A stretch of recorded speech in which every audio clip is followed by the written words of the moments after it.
This is a production of Cornell University. Okay, thank you, Michael, very much for your very nice introduction. And thank you all for showing up to my seminar. So I will have a few background slides before getting into my lab's ongoing research, which is focused on resistance to aluminum, zinc, heavy metal stresses in weed, maize, and model plant species. Plant needs essential nutrients for their lives and survival. The essential nutrients can be classified into two groups, the non-mineral and mineral nutrients. The basic non-mineral nutrients are supplied to plants by the air and water, so such as carbon dioxide and H2O, where the mineral nutrients are supplied to plants through the soil. There are 6 macro and 7 micronutrients. The micronutrients have a narrow dynamic range between sufficient requirement and toxicity. There are also metals and metalloids with no structural and cellular functions, such as aluminum, cadmium, and arsenic. They can be toxic to plants under certain environmental conditions.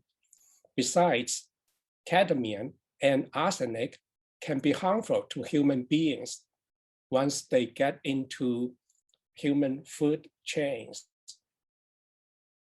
The soil provides plants with mineral nutrients. However, plants encounter various soil-based abiotic stresses, including drought and flooding, mineral deficiency, high salinity, and heavy metal stresses. Adverse soil pH, either too low or too high. These abiotic stresses can severely impair plant growth and development, causing yield losses. So my lab's ongoing research is focused on low pH and heavy metal stress.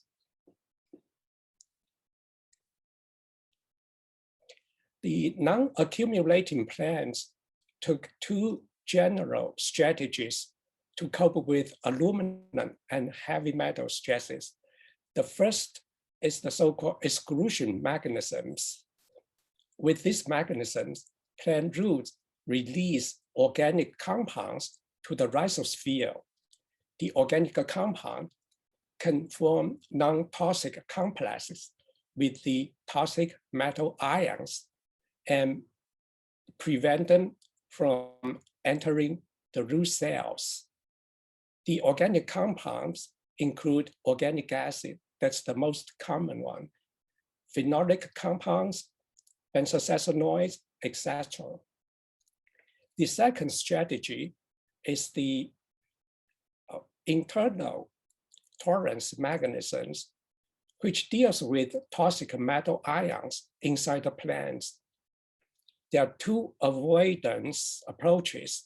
So through moving the toxic ions away from the most sensitive part of the plants. The second approach is to sequester the toxic metal ions in the vacuola of the root cells or the shoot cells.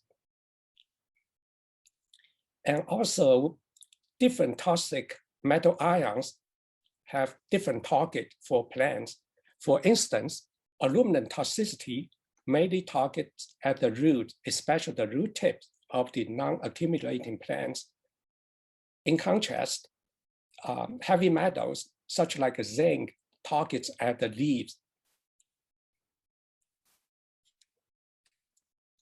So the aluminum research in weed in my laboratory. aluminum toxicity occurs when soil pH is below 5.5. So at the neutral pH, aluminum is bound to the soil. However, when pH is dropped to below 5.0, the toxic aluminum ions, Al3+, is released from the soil, which could be highly toxic to plants. So this photo shows two wheat lines. One is the tolerant line, the other is sensitive one. So we can see under neutral pH, the growth of these two lines was relatively fine, I mean normal, they are all normal. However, under the low pH, you can see greatly inhibited root growth of the sensitive line, but the tolerant line growth was just fine. So the limited root growth will affect plants' water and nutrition uptake and cause severely yield loss for the sensitive plants grow on the acidic soil. Many years with aluminum resistance indicated that with aluminum resistance relies on root exudation of malate to the rhizosphere. So maybe from the root tip of the tolerant line. This process is facilitated by an aluminum activated malate transporter, ALMT1. ALMT1 is constitutively expressed in the root tip of the sensitive line, but not in the tolerant line, sorry, but not in the sensitive line. Also, ALMT1 is the first aluminum resistant gene cloned in plant. However, whether an internal detoxification mechanism is involved in wheat aluminum resistance remain unclear. So in my lab, we use model species to facilitate wheat aluminum research. So the first model species is Arabidopsis. Aluminum resistance in Arabidopsis is facilitated by aluminum activated exudation of malate from the root tip and citrate from the more mature root region. So root malate and citrate release are mediated by ALMT1 and AT-MATE. ALMT1, that's aluminum malate transporter. AT-MATE is a citrate transporter. So these two transporters are functional homolog of ALMT1. So the first aluminum gene cloned in wheat, and SB-MATE, the second aluminum resistant gene cloned in sorghum, respectively. So this result indicate that aluminum resistant mechanisms are conserved between monocots and dicots. So thus, knowledge obtained from Arabidopsis studies could help with research in return. The second model species we used is Hydrangea. Hydrangea is an aluminum hyperaccumulating plant. It can take up and accumulate large amount of aluminum in the shoots without showing toxicity symptoms. And Hydrangea have two colors of flowers, so either red or blue. Amazingly, the color differences is not due to genetic variation between the two plants. They are genetically identical, but because of soil pH. Plants have red flowers on the neutral pH soil and blue ones on acidic soils. How can pH change the color of Hydrangea flowers? The reason is aluminum. So under neutral pH, so there's no aluminum taken up by the plant and no aluminum in the sepal. So the flower we see is a sepal, it's not petal. So the petal and the flower show the native color of red of the anthocyanin stored in the vacuola of the sepal cells.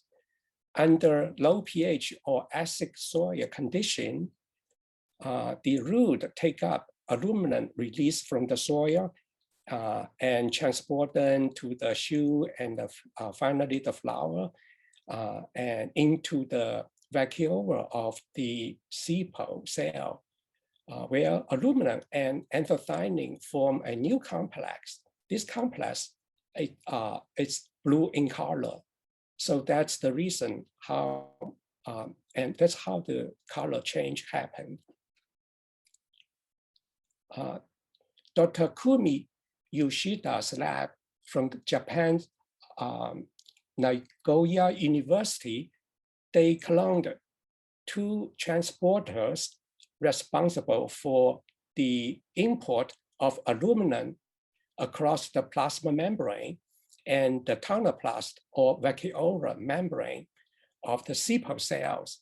So we can see under low pH, so aluminum was taken up and transported to the cytosol and the vacuola.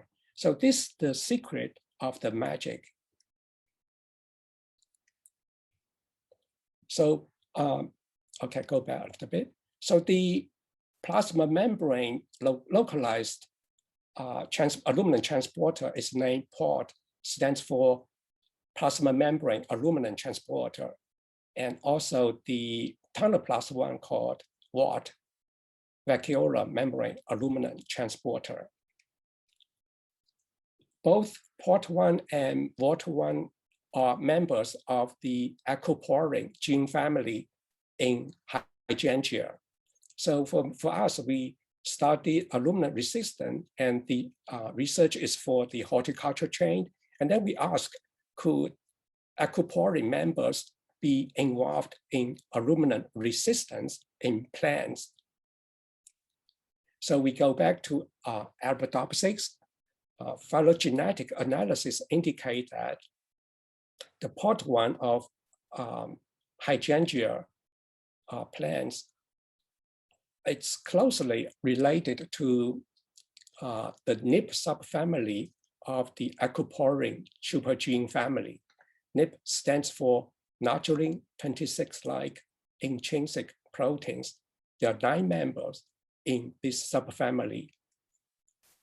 And to test their function, we acquire individual tDNA insertion line for each members of the subgene family, and found out that the NIP1-2 mutant lines are more sensitive to aluminum toxicity compared with the wild type.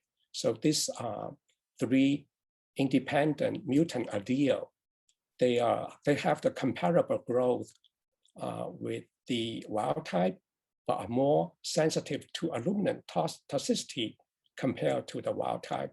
So this suggests that the wild type NIP1-2 genes are involved in aluminum resistance in Arabidopsis. So NIP1-2 is localized to the plasma membrane. So when it is expressed in the yeast cell, the fusion NIP1-2 GFP protein, it's overlaid with the plasma membrane staining, as you see here. And this arrow points to the vacuola of the yeast cell. Also in the native plant root, we can see the fusion protein, it's overlaid with the plasma membrane marker also. And so that indicates that NIP1-2 is a plasma membrane localized protein. Then we use yeast system to test aluminum uptake activity and aluminum transport substrate of the NIP1-2 protein. What we found that is NIP1-2 transport aluminum malate complex, but not aluminum ions or aluminum ion conjugated with different cellular ligands.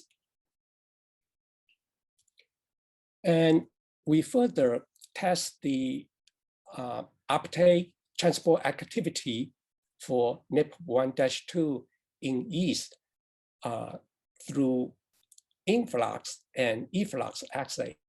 The result shows the net influx aluminum uptake activity mediated by the NIP1-2, and also we can see efflux activity also mediated by NIP1-2. So this result indicate that NIP1-2 is a bidirectional aluminum malate transporter. And so this is my favorite part of the research. So we found a jointed function of ALMT1 and NIP1-2 for aluminum resistance. So this cartoon shows a longitudinal section of the root So this is the junction between the roots and the rhizosphere. And this region stands for the cell wall or apoplast. And this is the plasma membrane of the endodermal, cortical, epidermal, cortical, endodermal, and pericycle, or the parenchymal cells of the xylem parenchyma, sorry. Under low pH, the Al3 plus ion is released from the soil, which can get into the apoplast through apoplastic flow.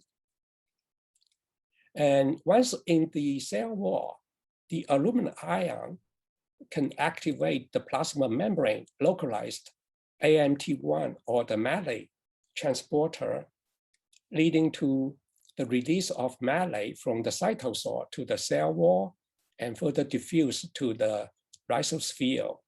So in the rhizosphere and as well as in the cell wall, the released malate form a complex with the aluminum ion. So that's aluminum malate complex, as I showed in my previous slide. And this is the transport substrate for NIP1-2. But aluminum ion is not the substrate for NIP1-2. Okay, and also we found that the aluminum malate cannot enter to the cell wall, root cell wall. So this is the exclusion mechanism. And previous people thought, oh, that's enough. I mean, for aluminum resistance, for the aluminum malate in the root cell wall, it's fine, that's not toxic. But in our research, we found that it is not the case. It still have toxicity, and this complex need to be further removed from the cell wall by the NIP1-2 transporter. So the aluminum malate complex in the cytosols further transport to the xylem parenchyma and uploaded to the xylem and translocated to the above ground tissues. So this is an internal mechanisms for resistance. Yeah, we can see the cooperation between the exclusion mechanism and the internal detoxification mechanisms. So what's the advantage of this coordinating function? So well, ALMT1 mediate malate exudation require carbons and energy. Yeah, of course, I mean, malate is a valuable carbon source for plants. However, NIP1-2 facilitate aluminum transport. It's an energy-free process. So this is a channel, so it just moves against the concentration gradient. So a coordinated function of ALMT1 and NIP1-2 can increase aluminum resistance in a carbon use efficient way. So we have estimated that root growth can increase up to 15% with the inclusion of NIP1-2, besides ALMT1.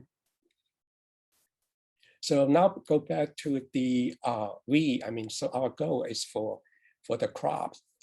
So we want to use this system to improve our wheat aluminum resistance, as both wheat and aluminum, as both wheat and Arabidopsis rely on ALMT1 mediated root malate exudation for aluminum resistance.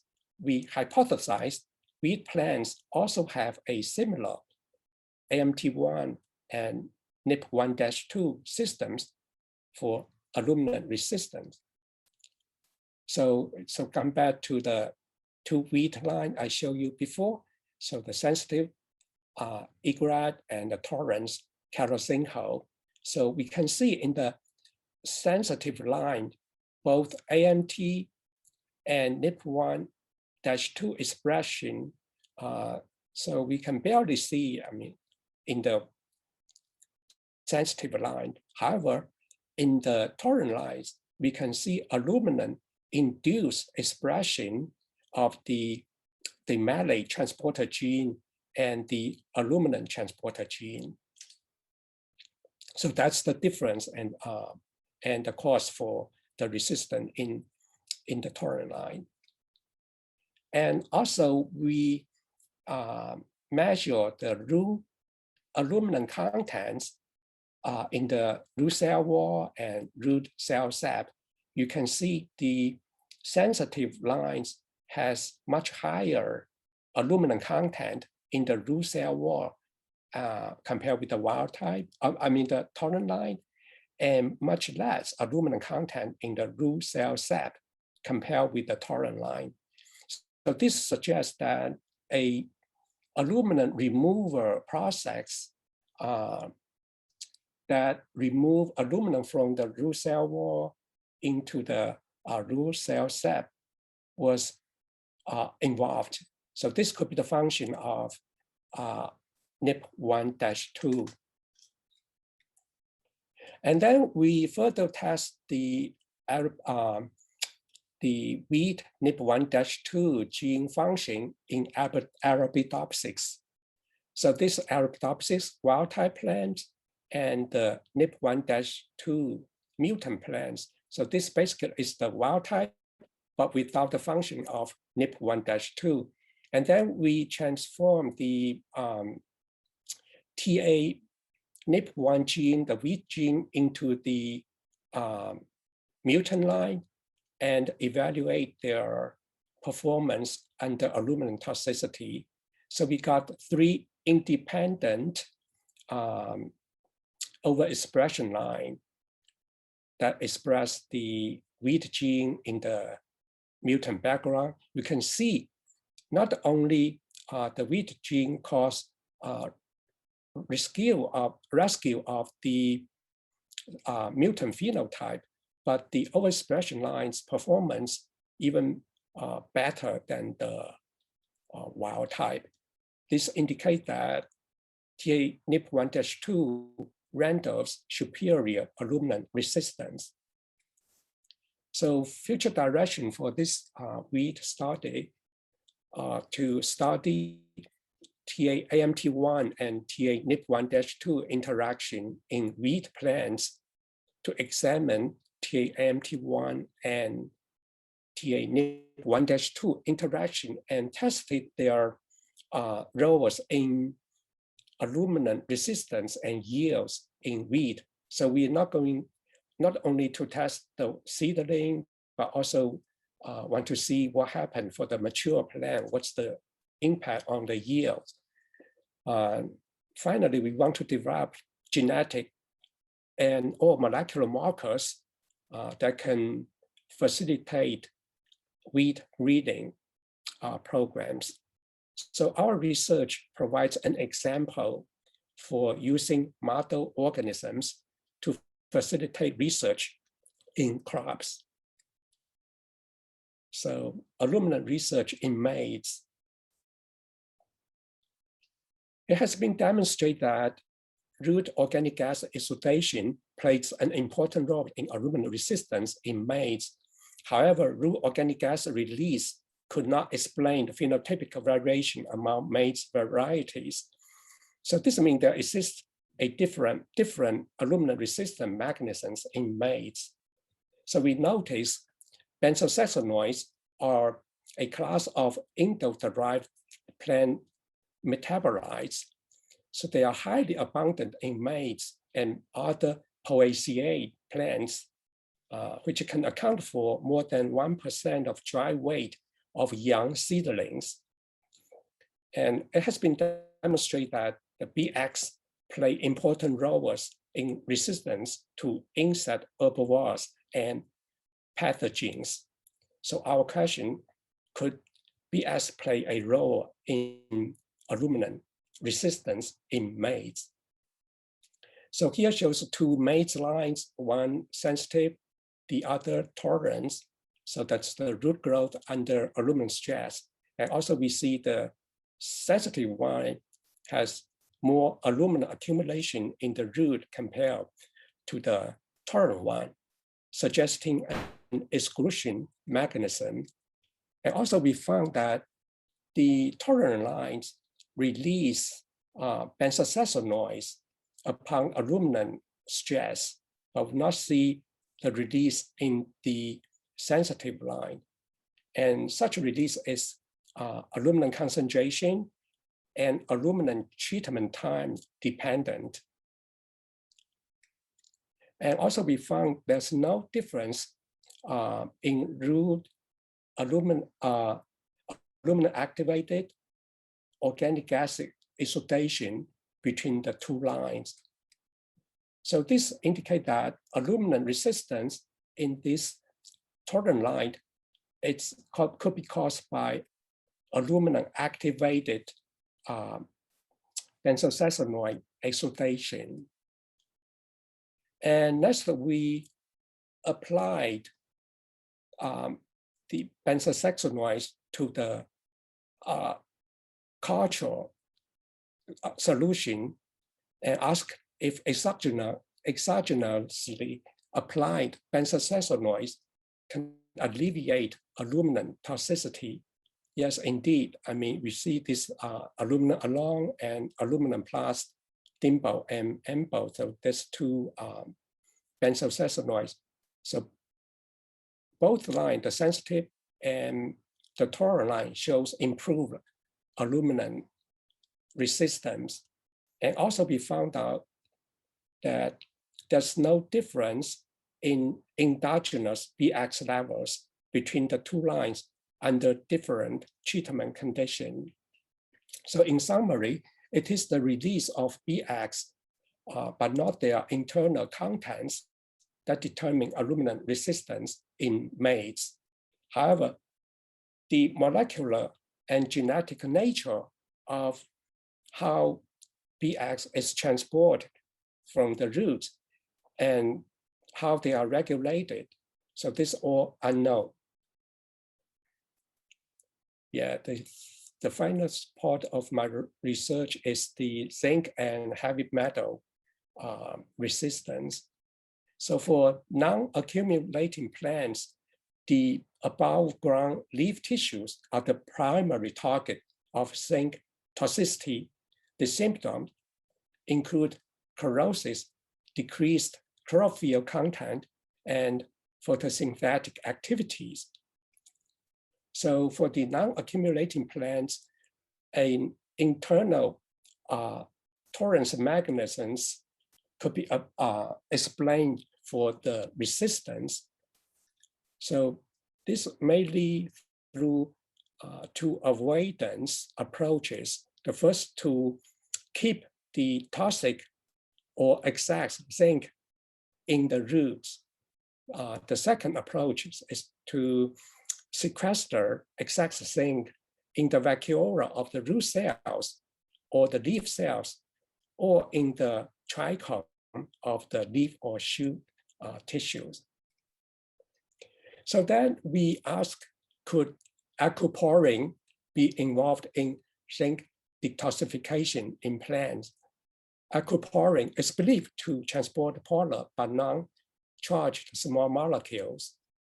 However, we identified NIP1-2 is involved in aluminum transport and detoxification, and this also be identified in the Hydrangea plant. So based on this, we hypothesized other aquaporin members could be involved in heavy metal transport and detoxification. The rationale underlying is that zinc sequestration in the vacuole of the root cell is critical for zinc detoxification, and the tip members of the aquaporin family are believed to be localized to the vacuolar membrane. So tip stands for tunnelplast intrinsic protein. So the tunnelplast is equivalent to vacuolar membrane. So we go ahead to invest whether tips are involved in zinc detoxification. Yeah, indeed, we found a mutant line for the TIP2-2. They are hypersensitive to elevated zinc content. So this is the wild type, and the mutant grow under the control condition that contain 2 micromolar zinc, but under 200 micromolar zinc condition, we can see the roots of the mutant lines are more strongly inhibited compared to the wild type. This suggests that the TIP2-2 genes, the wild type function of the gene, are required for zinc resistance. So here is the summary for what we have learned from this study. TIP2-2 is a tunnelplast localized transporter that facilitated zinc sequestration to the vacuolar of the root cells. And thus it caused the zinc immobilization in the root and limiting the transport or translocation of excess zinc from the root to the shoots. In the above ground tissue, TIP2-2 mediates zinc transport to the trichome. So here is the image of the zinc staining of the trichome cell. So you can see accumulation of zinc in the trichome. So this is also one of the common detoxification mechanisms for both the non-accumulating and accumulator plants. So heavy metal resistance. So I don't have time to go into details for this project, but I just show we have identified several critical and novel genes that are involved in resistance to cadmium, nickel, and zinc toxicity. So, and with this, what's the application and impact of my research on plant breeding? Okay, the knowledge of wheat aluminum resistant genes and their interactions could be directly applied to wheat breeding programs. We know that the ALMT1 gene, so or the malate transporter gene, has been widely used in wheat breeding program. But with the inclusion of the wheat NIP1-2, that could be a bonus. So that to increase the resistance and yield in a carbon use efficient manner. Also, we would like to develop genetic and molecular markers for crucial aluminum resistant genes, and then use this for acceleration of wheat breeding program. In addition, identification of the novel mate-resistant genes, so specifically for the release of benzosasanoids from the roots. We don't know the transporter, and we don't know how are the transporters being regulated. So with this knowledge, we can probably develop new tools for mates breeding. Finally, knowledge obtained from zinc and heavy metal research can provide guidelines and new approaches to breeding crops with enhanced essential micronutrients such as zinc and limited toxic metals such as cadmium and arsenic in the edible parts of the crops. So with this, I would like to thank the former and current member of my laboratory and my collaborator, and some of them are listed in this slide. Okay, with this, I would like to thank you for your attention and like to answer questions. Great. Thank you, Jiping, for a wonderful seminar, and great to see all this molecular biology and to see how you propose its application to plant breeding is very clear and likely to be highly translational. So I thank you for that. And so if you would like, you can open up the chat now so that you can see the questions being asked by attendees. Yep. And I can also read the questions as well. So we have, and thank you for leaving time for the Q&A part of the seminar. And for those of you who would like to ask questions, you can unmute yourself and you can put the question in the chat, or you could also raise your hand and I will call on you. From Mark Sorrells, can the same transporter be functional for more than one heavy metal? So for, you mean the NIP1-2? I don't know if Mark's referring to that transporter or transporters in general. Would you like to clarify, Mark, in the chat, or you can unmute yourself as well? Yeah, I'm just thinking transporters in general. It might facilitate learning mechanisms if you found the same transporter function for more than one heavy metal. Okay, yeah. So for the let me close one. That's yeah. Let me answer the question for the aluminum transporter. So we found that the aluminum transporter NIP1-2, it's specific, very specifically, and it doesn't respond to other heavy metals.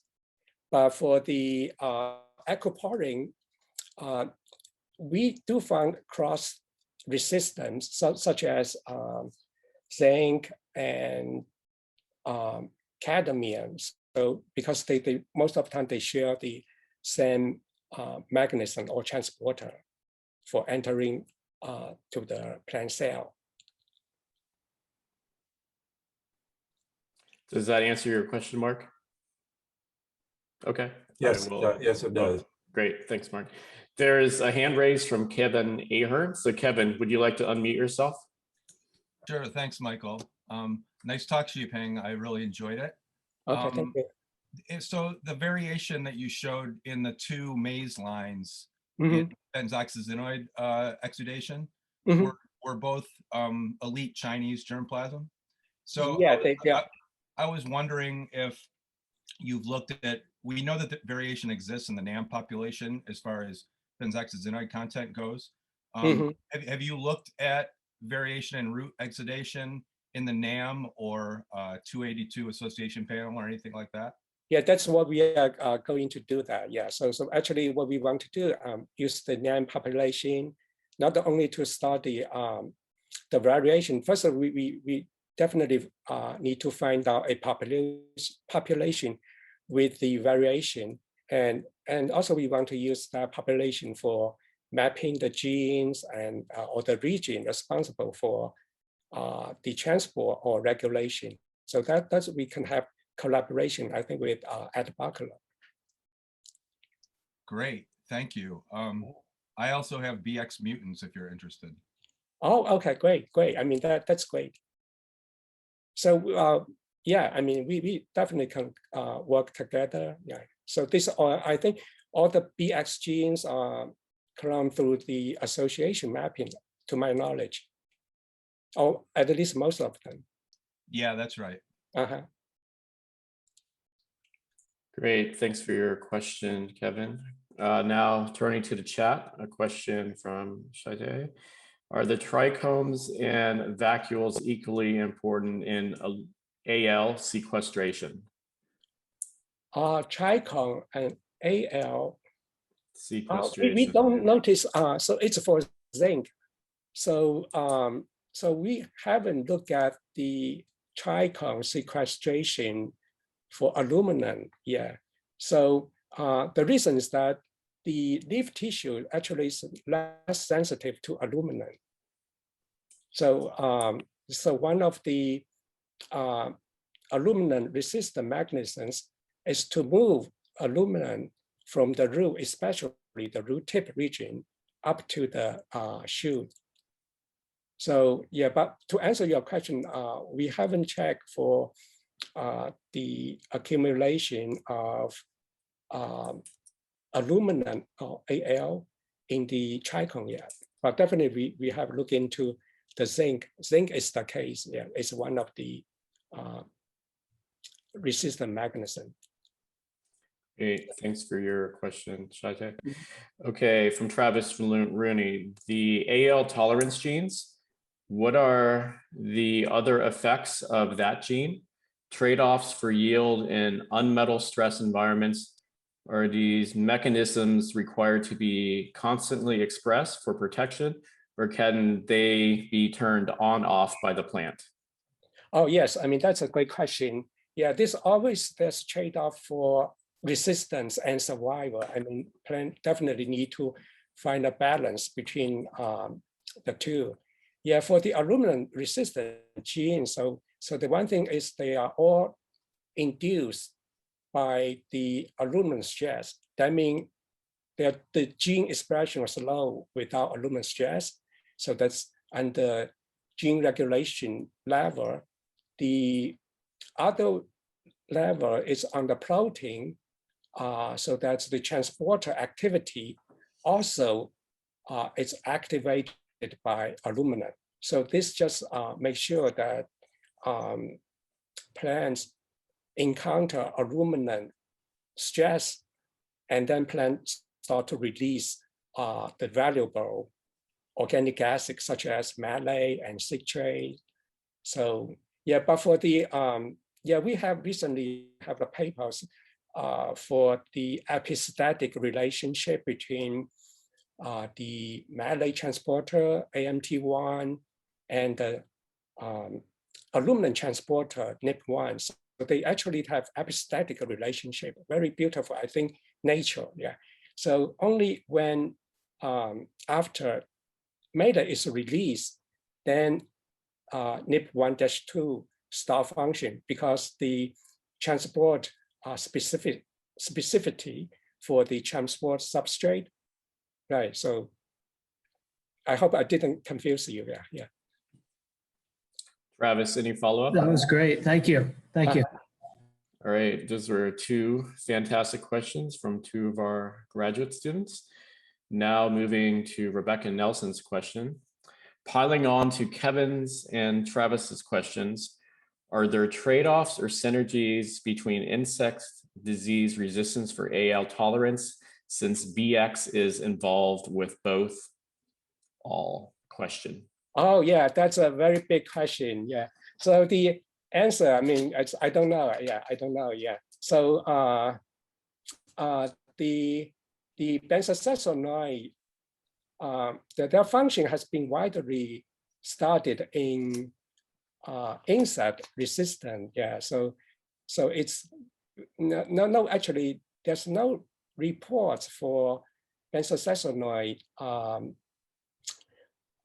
in aluminum resistance. So I think that's, so our recent paper is the first one indicated that the release of benzosasonide from the root, that is important for one of the important mechanisms for resistance to aluminum image. But what's the relationship and how increase this resistance and what's their effects or impacts on the resistance on the insect herbivore? So we don't know yet. Yeah, so that's a good question. That could be a topic for research in the future.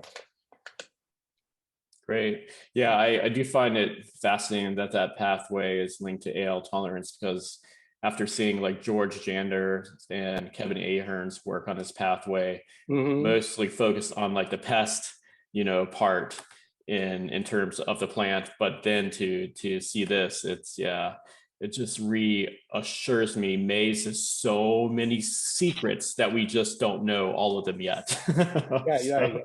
Yeah. Also, I read a paper. I mean, the BX release might also have some impact on the microbiome on the rhizosphere. Yeah. So for I don't know. Yeah, for nutrition, release phosphate use efficiency. Yeah, could be anything. Yeah, I think Simon Zhao working in George Jander's lab had hints about its effect on the fusarium complex that are contending with as they try to come up in this cold, wet springs that we have. So it could be very interesting to look into how that functions for like both the ions and the microbial challenges that those seedlings are facing. Cool. Yeah. I read their review paper, and so in the review paper they mentioned they surveyed the different maize line with different aluminum resistance, but what they found is probably they just look at the internal content of benzosasonide. There's no difference between the lines. So that's similar to our research. And we found no difference between the sensitive and the tolerant line. But the difference lies in how much the benzosasonide is released from the roots, but not the internal content. Very cool. Yeah. Okay, our last question here, Dr. Liu. This is from Xiaowei Li, a postdoc in my group. Okay. Compared with it looks to be a multi-part question. Okay, so just as a heads up, compared with the plant grown in neutral pH soil, the flower color of Hydrangea changes from red to blue. Apart from the color variation from the perspective of growth and development, are the plants with red flower as healthy as that with blue flower? That's the first part of the question. And then I'm probably just read like the last two questions because I think they somehow relate to the first one. In other words, what is the cost of this adaptation to low pH, assuming crops with such adaptation cause a decrease in yield? Okay, so could you repeat the second one? I didn't. Sure, yeah. So in other words, what is the cost of this adaptation to low pH, and that being the change in color? Okay, so I have to emphasize, I mean, here, the Hydrangea plant belongs to a hyperaccumulator. So it's different from the most crop plants like wheat, and then it's all non-accumulating plants. So a few of the crops like buckwheat, they're hyperaccumulator, but Hydrangea is a hyperaccumulating plant. That means they can take up lots of aluminum from the soil and store in the leaf or flowers without showing any aluminum toxicity symptoms. So that's so with this, I think they are both very healthy for the red and the blue flower, the plant. And because that's not a stress for them. Yeah. Perfect. And I guess then the last part is probably more general to the adaptation of crops to low pH. Is there like a cost in terms of the fitness, and will like the adaptation of crops to low pH also in turn decrease yield? Oh, of course. I mean, as I mentioned, I mean, there's always trade-off between the resistance and survival. I mean, plant need to invest some either energy or material and put them away from the growth and development, and then use them for the resistance, but need to find out the balance. I mean, that's an art. I mean, right? Yeah, sure. I mean, that's the also the breeding program. Yeah, you want to create a line that have the best adaptation and also have the best potential for the yields. So that's, I mean, how to regulate the resistant mechanisms is very important. So for another one, I think the NIP1-2, I think that's a wonderful choice because ALMT1 is the major aluminum resistant gene, and it requires the release of malate from the root, although, I mean, it could be controlled. But with the addition of NIP1-2, I mean, this is not energy cost, without cost anything. Yeah, it was all very minimal, just express the gene and it function. So this, yeah. Great, and I just wanted to say that everyone who had asked a question says thank you exclamation for your answers. So they're all in the chat. And then the last comment is from Chloe, and it's just sharing a paper on BXs and the soil aspect of like the rhizosphere and growth. Okay, so, thank you. So yeah, feel free to like pull that paper out, and thank you for that, Chloe. With that, I think our time has now come to an end, and we thank you very much, Dr. Liu. Yeah, this has been a fantastic presentation, and we look forward to see where your research takes you in your lab in the future.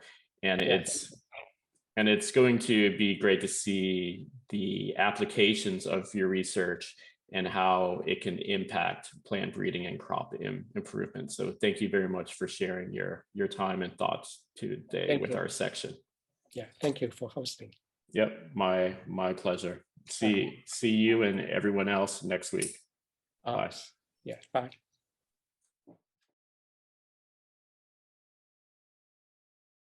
This has been a production of Cornell University, on the web at cornell.edu.